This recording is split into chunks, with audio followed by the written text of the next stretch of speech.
চাঁদা চাই মনে করেন আমার কাছে, আমি তো মহিলা মানুষ, আমি বাচ্চাটা নিয়ে একা থাকি। ওই আশফাক ভাইয়ের আশফাক ভাই মানে হেয়ার মানে হুমকিতে মানে হেয়ার মানে হে বিএমপি করে, আশফাক ভাই বলে ক্ষমতা দিয়ে দিছে আগো, মানে কোন জায়গায় নতুন নতুন ঘর হয় কি হয় না হয় হেরা এসে সেরে তারপর হুমকি দিয়ে চাঁদা চাই আমার কাছে। তাহলে আমি হলে মহিলা মানুষ, ওরা যে আমার এরকম হুমকি দিয়ে যে এরকম করে আমার ঘর বাড়ি ডেমনি লুটপাট করলো, আমি চাঁদা দিইনি দেখে 10 লক্ষ টাকা চাঁদা চাইছি।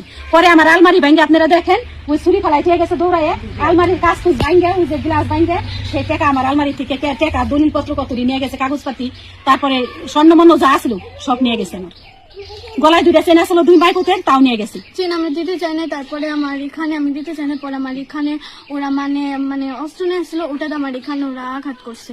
আঘাত করার পরে আমার মানে আমি আর কোনো কিছু কথা বলতে পারি না, পরে ওরা আমার চেন নিয়ে গেছে আর আমার আম্মু। তারপর আমাদের কাছে ফোন আসলো, ওরা ফোনও নিয়ে গেছে। পরে আমরা কাকিদের বাসায় গেছি, পরে পুলিশ এসে ওদের থামাইছে। আর আমাদের চাল মানে ঘরের সবকিছু ওরা ভাঙ্গা চুরি করছে। পরে আমাদের উপরে চাল আসছিল, ওটা ভাঙতে চাইছিল, পরে পুলিশ এসে থামানোর পরে তারা গেছে।